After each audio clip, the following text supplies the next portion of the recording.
¿Cuál es la estrategia de cada candidato a la presidencia del Partido Popular para ganar las primarias?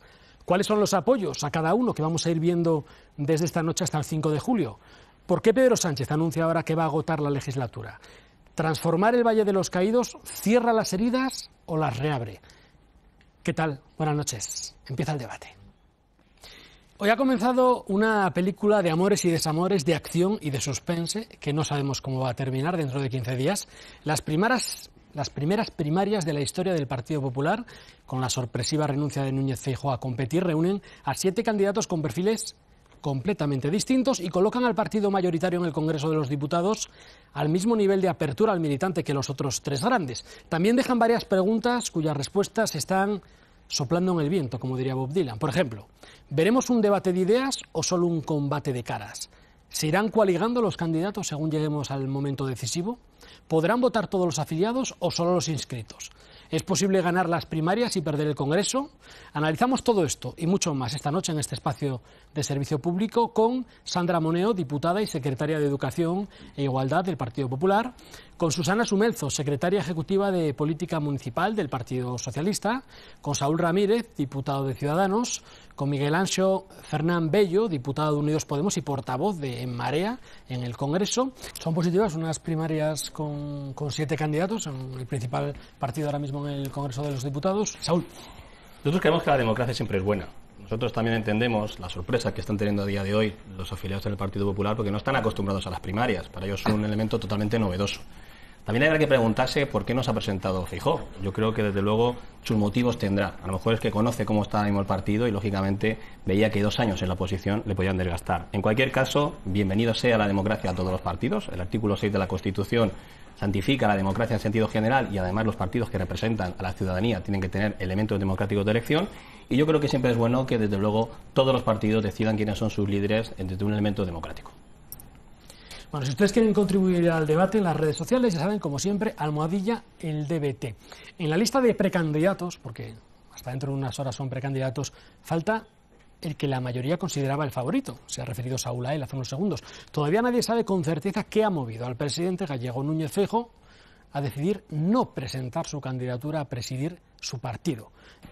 Bueno, en el resto de los partidos habéis vivido primarias. ¿Creéis que en las vuestras hubo un debate ideológico o un debate realmente solo de personas o de caras que representasen el proyecto? Saúl, ¿tú qué recuerdas de esas primarias? Bueno, pues en esto desde luego hubo debate de ideas, hubo debate de proyecto político, tanto para lo que era el conjunto del partido como para la sociedad. Se presentaron además sin necesidad de avales. Se puede presentar en nuestro partido cualquiera a ser el secretario general, a ser el presidente del partido. Y cada uno confrontaba su modelo tanto para la sociedad como para el partido. A partir de ahí, de esas primarias, luego hicimos un congreso extraordinario donde se hicieron ponencias, donde estábamos planteando cuál era nuestro modelo para cada una de las áreas fundamentales de cambio de esta sociedad. Con lo cual, yo insisto, antes decía Sandra que se está diciendo que es que se quiere partir. Ha sido Pablo Casado el que ha dicho claramente que él es el candidato que evitaría que se rompa el Partido Popular. Nosotros, desde luego, entendemos que eso siempre es bueno, que haya debate de ideas, sobre todo porque se tiene que hacer un debate en 2 claves. En clave interna, planteando cuál es el modelo de partido que quieres hacer, cuáles son tus áreas específicas en las que quieres poner los puntos importantes, y luego un modelo también de sociedad, que yo creo que esto viene muy bien, sobre todo porque, insisto, la Constitución contempla que somos los partidos políticos los que somos los instrumentos de cambio de la sociedad. Bueno, pues veremos lo que sucede en los próximos 15 días, que nos espera una experiencia de vértigo a todos los periodistas, y en medio de todo este lío, el expresidente Mariano Rajoy insiste en que se va a mantener al margen, algo que él ha escenificado como un hecho. Su reincorporación a su puesto de trabajo como registrador de la propiedad, una semana después de convocar el Congreso, ya vive en Santa Pola, en Alicante, donde tiene una plaza asignada desde hace casi 30 años y donde le esperaban muchos vecinos, como pueden ver, y también periodistas. Es la primera vez que vemos a un expresidente incorporarse a su puesto de trabajo en prácticamente días. Ronda rápida, ¿os llama la atención esta normalidad, que la verdad es que no hemos visto antes con el resto de los expresidentes? Saúl, ¿a ti te llama la atención? A mí no. A mí, de luego, creo que tenemos que eliminar este punto de extrañeza de que un expresidente haya decidido incorporarse a su puesto de trabajo anterior. Yo creo que debemos acostumbrarnos a ese tipo de elementos, y es verdad que tenía la oportunidad, la opción de ponerse en el Consejo de Estado es miembro nato cuando es expresidente. En este caso, él ha decidido incorporarse a su puesto de registrador de propiedad en Santa Pola, y desde luego yo creo que es muy respetable y que debemos darle todos los avisos de normalidad. Espero que de hecho los futuros pueden hacer también ese tipo de decisiones. Bueno, y mientras el partido con más escaños en el Congreso de los Diputados decide quién lo va a liderar, el nuevo presidente del Gobierno, en su primera entrevista aquí en Televisión Española, anunciaba que va a agotar la legislatura. Saúl, ¿te ha sorprendido el anuncio de Pedro Sánchez? Bueno, a mí lo que me ha sorprendido, desde luego, que hemos tenido un presidente que ha estado 15 días oculto. No sabemos exactamente dónde estaba, si estaba hablando con algún ministro, si estaba diseñando un programa de gobierno. Desde luego, la entrevista del otro día en Televisión Española, en esta casa, lo que nos vino a confirmar es algo lo que ya sospechábamos, y es que había engañado a los españoles cuando dijo que iba a presentarse exclusivamente para devolver la normalidad e ir a elecciones. Ayer dijo claramente, el lunes dijo claramente, que iba a agotar la legislatura, con lo cual engaña a los españoles cuando estaba proponiendo la moción de censura y de elecciones, pero no es la primera vez. Quiero recordar que el señor Sánchez también dijo que no pactaría con populistas en las elecciones autonómicas y al día siguiente pactó con los que él denominaba populistas. Tampoco dijo que iba a aceptar a los votos de los independentistas y los proetarras, y lo ha aceptado para llegar al poder. La verdad es que hemos conocido antes a su perro que a su programa político. La verdad es que me gustaría saber cuál es el programa político del señor Sánchez, porque hoy, que hemos tenido sesión de control, ha seguido agradeciendo a todos los que le apoyaron, pero no ha dicho claramente ni una de las medidas que quiere poner encima de la mesa. No vayamos para atrás, vamos a mirar hacia adelante. Sabemos ya desde esta semana, oficialmente, que Pedro Sánchez va a querer agotar la legislatura, va a querer llegar hasta el año 2020. La primera pregunta que nos hacemos es, ¿va a sacar adelante medidas en el Congreso estos 2 años? Lo intentará. Y si es así, ¿cómo? ¿Con qué mayorías? ¿Esos 30 puntos hay alguna posibilidad de que Ciudadanos se sume a ellos, Saúl? Nosotros hemos demostrado que somos el partido del diálogo. Nosotros somos capaces de llegar a acuerdos con el Partido Socialista, somos capaces de llegar a acuerdos con el Partido Popular e incluso en comisiones somos capaces de llegar a acuerdos con el Grupo Confederal de Unidos Podemos, con lo cual, salvo con romper el país, con lo demás podemos negociar sin ningún problema. Decía la señora Sumerzo que Pedro Sánchez ha tomado decisiones importantes en estos 15 días, 10 días. Hombre, yo lo que le diría al señor Sumerzo es que cuando habla de pensiones, hay que decirle que, claro, esos presupuestos generales del Estado, que según ellas eran conservadores y que iban a acabar con el estado de bienestar, resulta que a la semana siguiente eran unos presupuestos maravillosos que contemplaban la subida de las pensiones, que aumentaban el permiso de paternidad, que contemplaban también ese complemento salarial. Es decir, lo que sí le pedimos al gobierno del señor Sánchez, porque para poder llegar a acuerdos hay que conocer sobre qué hay que llegar a un acuerdo, es que nos traiga un programa de gobierno. Y es que a día de hoy todavía no sabemos nada. Ahora vamos a ver de los socios o de los posibles socios del Partido Socialista. Y ahora Pedro Sánchez en la Moncloa, su partido tiene 85 escaños en el Congreso de los Diputados. El Partido Popular insiste en que el Partido Socialista ha logrado llegar al gobierno gracias a una serie de acuerdos secretos con los nacionalistas y los independentistas. En la primera sesión de control al nuevo gobierno, que ha sido hoy en el Congreso, el portavoz popular le ha pedido a Pedro Sánchez que confiese el precio que ha pagado por llegar al poder. Bueno, el Partido Popular sostiene que hay acuerdos secretos. Ahora le preguntamos al Partido Popular esa información de dónde viene. Es verdad que se nota un nuevo tono en la relación entre el gobierno de la nación y la Generalitat. Las palabras de Batet, por ejemplo, las declaraciones de Pedro Sánchez en la entrevista en Televisión Española esta misma semana, mostrándose partidario de acercar a los políticos presos a Cataluña cuando termine la instrucción. Otra cosa es si simplemente es un nuevo gesto o es como denuncia, por ejemplo, el Partido Popular, un causa-efecto. Saúl, vosotros... Lo que está claro es que en política, cuando se llegan a acuerdos, hay una contraprestación. Todo el mundo cuando negocia quiere conseguir algo a cambio, desde luego los nacionalistas, y en este caso los independentistas, si nos han demostrado algo a lo largo de la historia... Saúl, el asunto es si la contraprestación está pactada o no está pactada, ¿no? Por supuesto, yo creo que la primera decisión que tomó el Consejo de Ministros del señor Sánchez fue levantarle el control financiero, que por cierto no tiene nada que ver con el 155, como han querido traducir algunos de sus portavoces. Lo siguiente que ha hecho, lógicamente, el señor Torra es de volver a abrir las embajadas, volver a activar la Diplocan, volver a traer a gente que había sido despedida y que estaba haciendo leyenda negra española en Europa, y por supuesto... a tenerle 40 millones más a la televisión catalana para que siga haciendo ese elemento de adoctrinamiento a lo que nos tiene acostumbrados. Me preocupa mucho eso y también me preocupa desde luego las declaraciones de la ministra Batet. Lo que no puedo decir es que vamos a intentar volver a recuperar esos artículos que ya han sido declarados inconstitucionales por el Tribunal Constitucional para que se sientan cómodos los que quieren romper el Estado. Está claro que todo esto es un pago en diferido de ese apoyo en la moción de censura, y estoy de acuerdo además con Miguel Ancho cuando dice que había que acabar con el gobierno. Nosotros fuimos los primeros que dijimos que la legislatura estaba agotada porque entendíamos que la sentencia que se había producido hacía imposible seguir desde luego con este gobierno. Pero a partir de aquí yo creo que lo lógico, lo natural, lo que quiere la mayoría de los habitantes de este país es que vayamos a elecciones y que sean ellos los que decidan quién designa a los gobiernos. Si lo mismo con estos maravillosos gobiernos que ha hecho de cartel electoral el señor Sánchez iban a sacar mayoría absoluta, entonces no tuviese que tenido ninguna concesión a los independentistas y a los golpistas. Yo creo que desde luego eso hubiese sido mucho mejor. Bueno, Pedro Sánchez comienza sus 2 años de legislatura con banderas muy simbólicas. Una es la de los derechos de los inmigrantes, de la que luego hablaremos dentro de unos minutos. La otra es la de la transformación del Valle de los Caídos. El Gobierno está decidido a exhumar los restos de Francisco Franco con el objetivo de que ese monumento deje de ser un homenaje a los militares franquistas fallecidos en la Guerra Civil y se convierta en un memorial de todas las víctimas. Van a seguir así una proposición no de ley que el Pleno apoyó en el Congreso con el Partido Popular en el Gobierno. Desde el Partido Socialista anuncian que no es urgente, pero que ya han pasado más de 40 años desde la muerte del dictador y que va siendo hora. Y nosotros nos preguntamos, ¿intervenir en el Valle de los Caídos cierra heridas, como dice Pedro Sánchez, las abre, como sostienen en el Partido Popular? Raúl.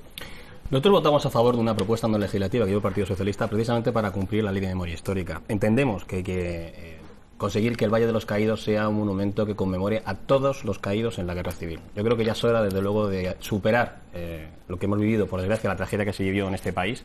Y desde luego se tiene que hacer, desde nuestro punto de vista, desde el consenso, con criterios técnicos, para que tengamos siempre claro una referencia de memoria común, para que no repitamos lo que nos pasó en esos años tan oscuros. Nosotros creemos, desde luego, que hay problemas más urgentes, pero está bien que acabemos de una vez por todas, que tengamos ese monumento como referencia para todos los españoles y, desde luego, apoyaremos esto. Eso sí, lo que sí me gustaría, como estaba diciendo Sandra, es que no tengamos ciertos políticos en otros ámbitos, en este caso en el Ayuntamiento de Madrid, que parece que quiere reeditar ese frentismo. Pero yo creo que ahora mismo no es nada positivo. Reeditar el frentismo lo único que va a conseguir es que sigamos olvidando que tenemos que pensar en el futuro y estemos todo el rato pensando en el pasado. Nosotros, desde luego, queremos conseguir un monumento tipo Arlington, tipo que sea como memoria de todas las víctimas de este país que ha sufrido las muertes en estas guerras. Nos parece estupendo.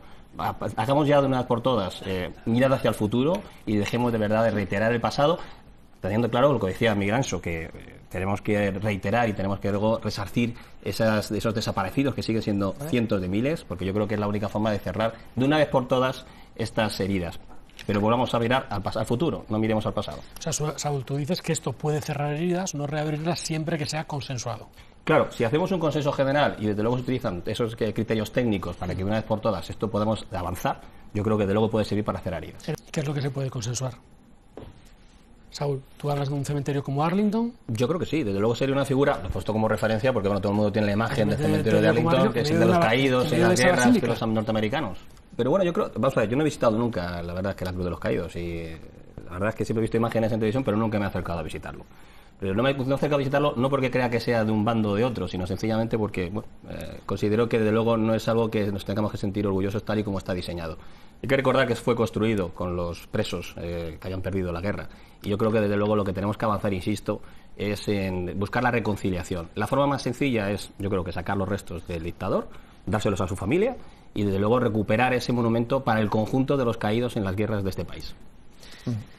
Antes de la transformación del Valle de los Caídos, el primer anuncio que hacía Pedro Sánchez era la acogida de los 630 migrantes del Aquarius, que hoy ya en España saben que no van a ser repatriados si no tienen una orden de expulsión anterior. Todos van a recibir una autorización de residencia de 45 días, que es el permiso que prevé la ley de extranjería por circunstancias excepcionales, en este caso humanitarias. A partir de ahí, pues la ley se va a aplicar pues atendiendo a la situación de cada uno. Y sin embargo, los casi 1.300 inmigrantes llegados en Pater, Andalucía, en las últimas horas, a esos se les va a abrir un expediente para ser devueltos por haber intentado entrar irregularmente. La oposición acusa al Gobierno de tomar medidas meramente cosméticas. Bueno, ¿cómo valoráis la gestión del Gobierno con el Aquarius y también el significado que eso tiene? Raúl. Sí, yo creo que todos estaremos de acuerdo que ante una crisis humanitaria, ante la posibilidad de una tragedia, lógicamente el Gobierno español tenía que actuar. Desde luego podemos entrar a valorar si el puerto más cercano era Valencia o era el de Mahón. Pero bueno, más allá de todo eso, desde luego nosotros aplaudimos y nos pareció de luego que hay que congratularse como ciudadanos de este país que hayamos puesto una solución ante a un problema que iba a poder causar cientos de muertes en el Mediterráneo por la inacción de otros gobiernos de la Unión Europea que se tienen que sentir avergonzados. Pero hay que tener el segundo punto. El segundo punto es que, lógicamente, España es uno de los países que conforman la frontera sur de la Unión Europea. Y, por lo tanto, las políticas migratorias tienen que debatirse en el seno de la Unión Europea. Nosotros le vamos a pedir vamos a exigir al presidente Sánchez que, desde luego, dentro de la Unión Europea ponga este asunto como primera prioridad. Lo que no podemos consentir, lo que no podemos permanecer es con la dejadez que se ha permitido hasta ahora, pero eso sí, y también le pediría al señor Sánchez, al gobierno socialista en este caso, que no tome decisiones populistas, que queda muy bien decir que vamos a quitar las concertinas, y podemos estar de acuerdo en que hay que quitarlas, pero desde luego hay que hacerlo dentro de una política global. Lo que no podemos decir es que vamos a quitar las concertinas y no vamos a establecer mayores medios humanos en la frontera sur, porque cualquiera que conozca un poco de cómo se están produciendo los asaltos a la valla de Ceuta y Melilla, por ejemplo, pues veremos que esas concertinas, que por cierto fueron puestas, como bien ha recordado el portavoz del Partido Popular hoy en el Congreso, por decisión de un gobierno socialista, sirven como freno, como forma disuasoria. Entonces, desde nuestro punto de vista, ante la crisis de urgencia humanitaria que se ha producido, aplaudimos al Gobierno por haber tomado esa decisión, desde luego hay que acogerlos, pero nos parece preocupante, primero, que no se tomen decisiones dentro del seno de la Unión Europea, y luego el trato diferenciador. Parece que los otros 1.300 inmigrantes que llegaron ese mismo fin de semana pues no tienen esa situación de circunstancias excepcionales, que les otorgan los 45 días. Con lo cual, desde luego, nos parece que hay que dar una respuesta igual ante situaciones iguales. La concertina, esa palabra concertina que solo utilizamos en determinados momentos, vuelve ahora al debate político. Se habla de quitarlas. O sea, ¿cuál es el argumento para quitarlas que no contradiga el argumento que se utilizó para ponerlas hace unos años? Saúl. Solo quiero recordar dos cosas. Primero, el continente africano, por desgracia, es un continente que tiene un porcentaje de pobreza enorme. Estamos hablando de un continente que tiene más de 1.200 millones de personas. Con lo cual, desde luego, el planteamiento que tiene Ciudadanos a este respecto es que hay que trabajar en origen, con políticas realmente de desarrollo en origen. Es algo que, desde luego, ni el Partido Popular ni el Partido Socialista han hecho. Con lo cual, volveremos a pedirle y estaremos trabajando de forma contundente y atentos a las políticas que vaya a tener, en este caso España, dentro del seno de la Unión Europea, que apostemos por políticas de desarrollo en origen. Porque si no, y como bien decía Milanso, están escapando de la pobreza extrema, de la miseria. Esta gente no va a parar, lógicamente, está buscando un futuro, está buscando poder sobrevivir. Claro. Sí, yo creo que solo dentro de lo que es el seno de la Unión Europea y desde la política migratoria común se puede dar una respuesta global y, desde luego, sin poder cometer los errores que se han cometido en las últimas etapas. Bueno, yo creo que habéis aprovechado bastante bien vuestros tiempos. Sandra lo ha agotado todo. Susana, tú prácticamente 3 segundos. Miguel Anxo, tú has dejado 39 segundos. Te los envolvemos, ¿eh? Te los traemos para otro día. Saúl, 16 segundos. Yo creo que prácticamente también lo agotáis todo. Bueno, gracias a todos. Hasta aquí este espacio de reflexión que intenta entender la realidad con algo más que un par de titulares. Hoy hemos escuchado la voz de 10 de las personas que más saben sobre los asuntos de actualidad que hemos tratado. Les esperamos, como siempre, la próxima semana. Gracias por su atención y buenas noches.